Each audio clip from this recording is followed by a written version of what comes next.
Hey guys, कैसे हैं आप सभी। तो आशा करती हूँ आप सभी स्वस्थ हैं, खुश हैं और अपना ख्याल रख रहे हैं। तो आज है राधा अष्टमी और आप सभी को राधा अष्टमी की ढेर सारी शुभकामनाएं। तो आप लोग मुझे कमेंट्स करके ज़रूर बताइएगा कि आप लोग को राधा अष्टमी कैसे मनाया और क्या क्या क्या किया राधा रानी के लिए आप लोगों ने।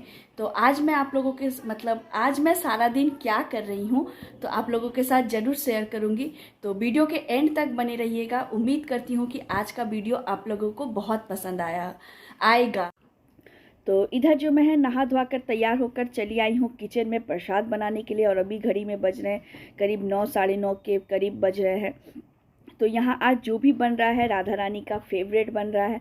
तो उनका फेवरेट सबसे पहले है दही अरबी, मतलब दही कच्चू। यहाँ पर कच्चू कहा जाता है, कहीं कहीं अरबी भी कहा जाता है। तो मुझे यहाँ पर मतलब हम लोग के यहाँ पर कच्चू कहा जाता है कोलकाता में या फिर वेस्ट बंगाल, यूपी, बिहार, ये सब में कच्चू कहा जाता है। तो आप लोग को यहाँ पर अरबी को क्या कहा जाता है, कच्चू या अरबी, मुझे कमेंट करके ज़रूर बताइएगा। इधर जो है भिंडी चीकू कट कर दिया, तो चीकू काफ़ी हेल्प कर रहा था मेरा पूजा में और वो भी फास्ट रखा था। तो 12 बजे तक मुझे सारा प्रसाद जो है बनाकर तैयार कर लेना था, क्योंकि जिस तरीके से कृष्ण जी का जन्म रात्रि में 12 बजे होता है उसी तरीके से राधा रानी का जन्म जो है वो दिन के 12 बजे होता है। तो इधर मैं भिंडी का भुजिया बनाकर तैयार कर ली थी, फिर उसके बाद दही अरबी भी बनाकर तैयार कर लिया था। फिर उसके बाद मैंने यहाँ पर कढ़ी पकौड़ा बना रही थी। तो कढ़ी पकौड़ा के लिए जो पकोड़ा का बैटर है वो तैयार कर लिया। तैयार करने के बाद मैं पकोड़ा तल रही थी। तलने के बाद गैस के धीमी कर मैं कढ़ी का जो भी मतलब मिक्सर है उसे तैयार कर रही थी। तो मिक्सर जब भी मैं कढ़ी का तैयार करती हूँ तो इस तरीके से मिक्सर जार में तैयार करती हूँ और इसमें सारे चीज़ों को डालकर अच्छे तरीके से एक बार मिक्सी को ऑन कर देती हूँ आस्ते आस्ते करके। तो क्या होता है ना, कढ़ी में जो लम्स पड़ते हैं वो लम्स नहीं पड़ते और बहुत ईजीली एकदम दही बेसन सब घुल जाता है।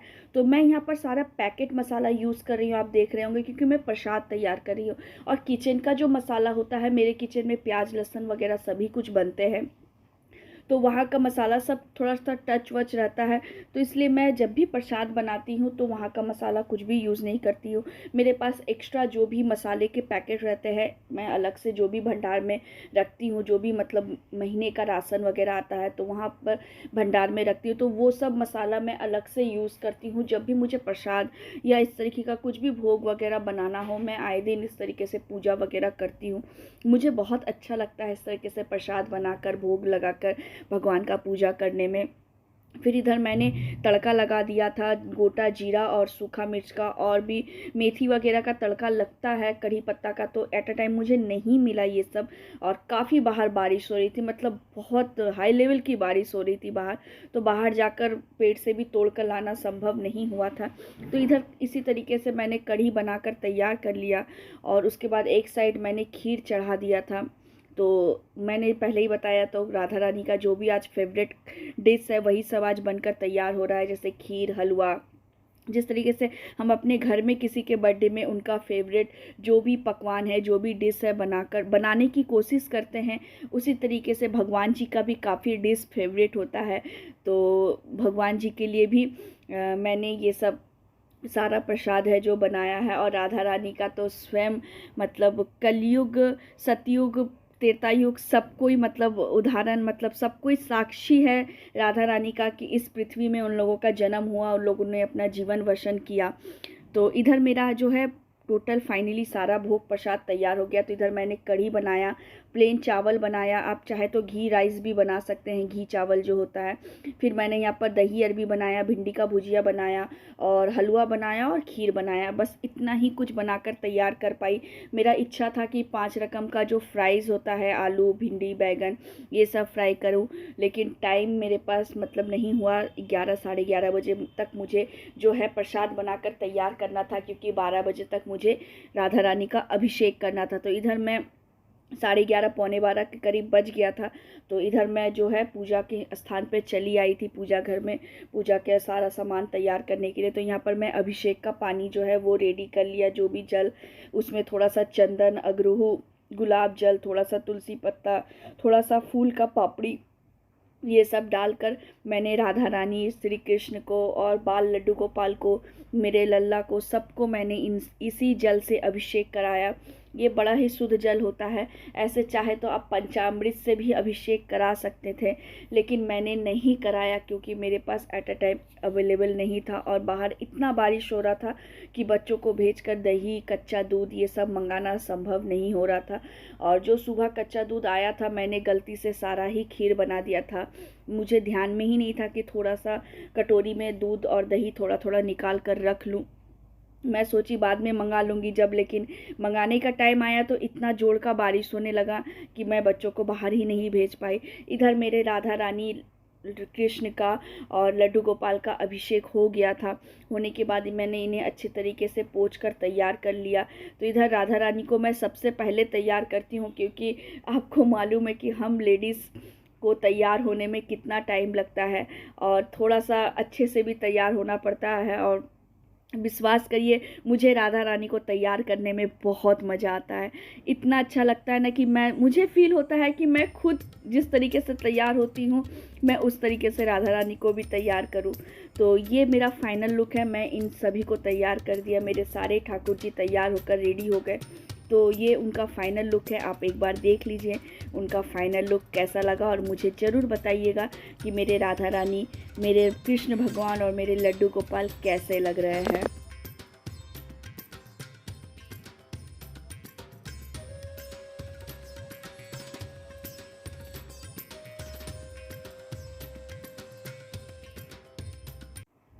तो इधर जो है सारे भगवान जी को तैयार करने के बाद मैं भोग की थाली तैयार कर रही हूँ। तो आप लोगों ने शुरुआत में ही देखा था मैंने क्या क्या भोग बनाया। तो मैं यहाँ पर अगेन मिट्टी की बर्तन का यूज़ कर रही हूँ, क्योंकि मुझे मतलब मेरे पास अभी फ़िलहाल भगवान को प्रसाद लगाने के लिए कोई भी मतलब धातु वाला जो बर्तन होता है, कांसा पीतल का, ये बर्तन अभी मेरे पास नहीं है।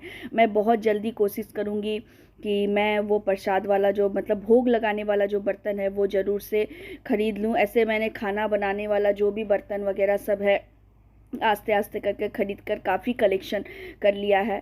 तो इस तरीके से आस्ते आस्ते करके ख़रीदने से काफ़ी बर्तन का कलेक्शन हो जाता है। तो मिट्टी ऐसे शुद्ध भी होता है और मिट्टी के बर्तन में भोग लगाने में भी बहुत अच्छा लगता है, बहुत अच्छा फील आता है। और मिट्टी तो ऑलवेज़ शुद्ध ही होता है।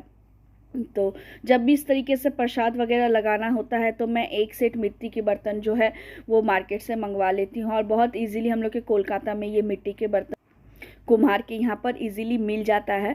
तो बस इस तरीके से मैंने भोग की थाली तैयार कर ली है। और एक्स्ट्रा जो ऐड ऑन मैंने किया है वो बाहर से, क्यों राधा रानी को वाइट रसगुल्ला बहुत पसंद है, वो जो छेना वाला रसगुल्ला होता है ये बहुत फेवरेट है। तो ये भी मैंने ऐड किया, वो बाहर मार्केट से लाकर ऐड किया। और मीठा पान उन्हें बहुत पसंद है, उनका फेवरेट है मीठा पान। वो बाहर से मैंने मीठा पान मंगवाया था। ये मीठा पान मैंने सुबह ही मंगवा कर रख लिया था और थोड़ा सा पापड़ तल दिया था। तो ये टोटली मतलब फाइनली मेरा जो है प्रसाद का थाली वो रेडी कर लिया था। और इसमें थोड़ा थोड़ा सा मैंने तुलसी पत्ता डाल दिया था। डालने के बाद ये प्रसाद की थाली मैंने आरती के साथ इन्हें समर्पण किया। फिर उसके बाद मैंने अष्टनाम जो राधा अष्टमी का जो पाठ होता है वो बैठकर किया। तो उसका क्लिप मैंने मिक्कू को बोला था और चीकू को भी बोला था ले लेने के लिए, लेकिन उन लोगों ने किसी ने नहीं लिया हो सकता है। और मैंने ध्यान नहीं दिया क्यों मैं जो हूँ राधा अष्टमी का पाठ करने में मतलब थोड़ा सा लीन हो गई थी। तो मैंने इसलिए इस सब चीज़ में ज़्यादा ध्यान नहीं दिया कि क्लिप ले रहा है कि नहीं ले रहा है बच्चे लोग। तो इधर एक एक कर कर सभी आरती जो है दिखा रहे थे। तो मैंने शुरुआत में आरती की, फिर चीकू किया, फिर मिकू किया। तो हम लोग सभी ने मिलकर एक एक कर कर सब आरती कर कर अपने पूजा को कंप्लीट किया। तो इस तरीके से आप एक बार प्रसाद का दर्शन फिर से कर लीजिए, क्यों ये भोग लग जाने के बाद प्रसाद के रूप में मतलब चेंज हो जाता है। फ्रेंड्स, आप लोगों ने देखा कि मैं नहा के ही जाके एकदम सुबह से प्रसाद वगैरह बना रही थी। जो भी भोग में प्रसाद चढ़ने का था सब कुछ ही बनाया, आप लोगों ने देखा सब कुछ। अभी पूजा कर लिया, अभिषेक कर लिया। तो अभी करीब 12:30 पौने 1 बज गया है पूजा कर कर प्रसाद चढ़ाते चढ़ाते। लेकिन अभिषेक मैंने 12 बजे ही तक ही मतलब 12 बजे के अंदर ही मैंने अभिषेक कर लिया। 12 बजे जस्ट 12 बजा उसके बाद ही अभिषेक कर लिया था राधा। तो कैसी लग रही है मेरी राधा रानी, एक बार मतलब हम सब की राधा रानी कैसी लग रही है तो कमेंट्स करके ज़रूर बताइएगा। तो चलिए थोड़ा देर बाद अभी जस्ट आरती वगैरह किए हैं, थोड़ा सा आरती वारती निप जाए, हम लोग सब आरती ले लिए हैं, उसके बाद फिर प्रसाद सब कोई मिलकर घर में ग्रहण करेंगे। तो अभी बस थोड़ा देर बाद फिर आप लोगों से मिलती हूँ। तो फ्रेंड्स यहाँ पर सभी प्रसाद खा रहे हैं, तो चलिए हम भी खा लेते हैं और खा के फिर उसके बाद आप लोगों से बात करते हैं। काफ़ी टाइम हो गया है, 2-2:30 बज गया है, तो चलिए प्रसाद खा लेते हैं, खा के फिर आप लोगों से बात करते हैं, ठीक है। तो हे गाइस, हम लोग का खाना पीना सब हो गया है। लंच कंप्लीट होने के बाद मैं थोड़ा सा थक गई थी, सुबह से उठकर काम कर रही थी, तो इसलिए सो गई थी। और सो गई थी, बहुत गहरा नींद आ गया था, तो सभी सो गए थे, हम भी सो गए, मेरे संग संग मिक्कू चिक्कू बच्चे लोग भी सब सो गए थे। फिर मैं शाम को उठकर सांझ बत्ती वगैरह जो भी है वो सब किया। तो उस बीच में और वीडियो शूट हुआ नहीं, तो मतलब थोड़ा सा पजल चल रहा था, कपड़ा उपड़ा पसारने का था। काफ़ी बारिश हो रहा है 2-4 दिनों से, तो काफ़ी गीला कपड़ा पड़ा हुआ था, तो कपड़ा वगैरह सब घर पर ही डाल कर सुखा रहे हैं। कुछ समझ में नहीं आ रहा कपड़ा कहाँ, मतलब बारिश के दिनों में ये सबसे बड़ा हेडेक है। ऐसे मुझे बारिश बहुत पसंद है, और अगर कुछ पसंद नहीं है बारिश में तो ये कपड़ा जो गीला रहता है वही पसंद नहीं है। तो ये सब लेके काफ़ी पजल थी, तो अब जाके थोड़ा सा फ्री हुई तो कैमरा उठाया है। तो अभी करीब 8:30-9 बज गया है, मतलब इतना सारा काम वगैरह करते करते टाइम लग गया। फिर सारा पूजा का बर्तन जितना सब निकाला था सुबह खाली कर माँज कर सब वापस से सूखने को रखा है। फिर कल तक सूख जाएगा तो सब वापस से उसको अच्छा से सरिया के रख देना है, जगह का सामान जगह पे। तो ये सब करते करते काफ़ी टाइम हुआ। क्यों, आज डे वाला डे ही काम करके अगर मतलब ख़त्म कर लेने से क्या होता है, सुविधा होता है काम करने में। तो ये सब करते करते काफ़ी टाइम हो गया। तो बस अभी 8:30-9 बज रहा है करीब, हाँ 8:30-9 बजे करीब ही बज रहा है। तो चलिए अभी जो है वो मेरे लड्डू गोपाल का शयन करवाते हैं। तो मैं लड्डू गोपाल का कैसे शयन करवाती हूँ मैं आप लोगों के साथ शेयर कर रही हूँ। तो मैं कपड़ा वगैरह चेंज कर ली हूँ, ऐसे कपड़ा जूठा नहीं है मेरा, फ्रेश है एकदम। शाम को संध्या आरती देने के बाद और कपड़ा संध्या आरती देने के टाइम जो कपड़ा चेंज किया था तो वही चेंज किया हुआ, उसके बाद मैंने कुछ और खाया पिया नहीं, मतलब जूठा वाला कपड़ा नहीं है। तो चलिए मैं आपको एक बार शेयर कर रही हूँ कि मैं अपने मतलब लड्डू गोपाल को कैसे शयन करवाती हूँ, तो आप सभी भी देखिए। आती हूँ, बैठाने के बाद एक एक करके सारा ज्वेलरी जो है वो खोलती हूँ इस तरीके से। खाली हाथ ले लेंगे इस तरीके से, सारा खोलकर ये जो हेवी पोशाक है वो सबसे पहले चेंज करती हूँ। क्यों, इतना हेवी पोशाक पहन के तो वो सो नहीं पाएंगे। क्या हम लोग सो पाते हैं बताइए? तो कहीं पर जाते हैं या कि ओकेशनली कोई ड्रेस पहनते हैं तो सोया नहीं जाता है। तो इसी तरीके से मेरे बाल गोपाल भी हैं, तो ज़्यादा हेवी ड्रेस पहनकर सो नहीं पाते हैं। देख रहे हो कितना क्यूटी क्यूटी लग रहा है, एकदम क्यूटी क्यूटी क्यूटी क्यूटी लग रहा है, क्यूटी क्यूटी। हेवी पोशाक जो है खोल दिया, वो चड्डी पहना दिया है।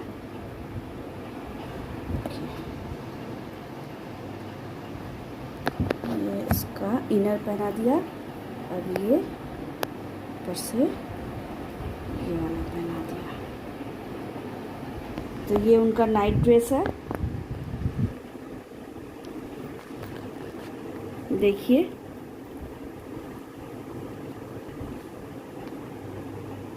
ये नाइट ड्रेस पहन के बाबू मेरा रेडी हो गया है। तो इधर ये नाइट ड्रेस पहन के अपने बेड पे बैठ गए सोने के लिए। तो अब इनको ऐसे तकिया पे सर रख देना है, और एक पैर के नीचे ऐसे तकिया रख देना है ताकि इनको आराम लगे सोने में। और एक हाथ की यहाँ पर ऐसा गोल तकिया रख देना, और जैसे हम अपने बच्चों को सुलाते हैं ठोक ठोक कर, वैसे ठोक ठोक कर थोड़ा हाथ पाँव दाब दाब कर ऐसे करके इन्हें सुलाना चाहिए। और सिरहाने एक पानी का गिलास रख लेना चाहिए, थोड़ा सा तुलसी पत्ता इसमें डालकर ऐसे ढककर ऐसे रात के लिए रख देना चाहिए। चीकू जो है इसका डोरीमोन को रख दे रहा है कि डोरीमोन को भी इसके पास रख दीजिए, और इनका स्पाइडर को भी। ये उनका टॉयज़ है, तो टॉयज़ लेके सोते हैं, जैसे कैसे बच्चे हमारे घर के टॉयज़ लेके सोते हैं उसी तरीके से। और इनको ऐसे ठोक कर सुला देना पड़ता है, और हल्का सा अगर हल्का वेदर अगर ठंडा ठंडा है, जैसे बारिश हो रहा है इधर काफ़ी, तो हल्का वेदर ठंडा है तो एक चादर भी इस तरीके से ढक देना चाहिए, ढककर इस तरीके से शयन कराना चाहिए। तो फ्रेंड्स देखा, मैंने अपने लड्डू गोपाल का शयन करवा लिया है। तो मैं इसी तरीके से एवरीडे शयन करवाती हूँ, उनका कपड़ा वगैरह चेंज कर बहुत ज़्यादा गर्मी रहता है तो थोड़ा सा इत्र का मालिश कर देते हैं। अगर ठंड रहा तो थोड़ा सा, जैसे ठंड के समय, अभी जैसे ठंड आ रही है तो ठंड के समय में एवरीडे घी की मालिश कर अच्छे से छाती वगैरह में घी का मालिश, जैसे बच्चों को सोने के आगे कैसे तेल की मालिश करते हैं, उसी तरीके से घी की मालिश कर उन्हें सुलाते हैं, गर्म कपड़ा पहना कर अच्छे से ढककर। तो वो सब वीडियो हम आगे भी आपसे शेयर करेंगे। तो आज का राधा अष्टमी का ब्लॉग आप लोगों को कैसा लगा मुझे कमेंट्स करके ज़रूर बताइएगा, और मेरी राधा रानी का श्रृंगार कैसा हुआ ये भी मुझे कमेंट्स करके बताइएगा। और जाते जाते वीडियो को एक लाइक करके जाइएगा। अगर चैनल में पहली बार आए हैं तो चैनल को सब्सक्राइब कर दीजिएगा और पास के बेल बटन को ज़रूर प्रेस करिएगा, ताकि इसी तरीके से कोई अच्छा वीडियो मैं जब भी अपलोड करूं तो आप तक सबसे पहले पहुंचे। और बस आज के लिए इतना ही। चलिए मिलते हैं नेक्स्ट वीडियो में। और रिसेंट अच्छा ब्लॉग मैं आप लोगों के लिए बहुत लाने की कोशिश कर रही हूँ। क्यों, थोड़ा सा कहीं आउटिंग जाने का प्लान हो रहा है तो वो ज़रूर आप लोगों के साथ शेयर करूँगी अगर प्लान सक्सेस हुआ तो बस आज के लिए इतना ही। चलिए मिलते हैं नेक्स्ट वीडियो में। अभी के लिए राधे राधे।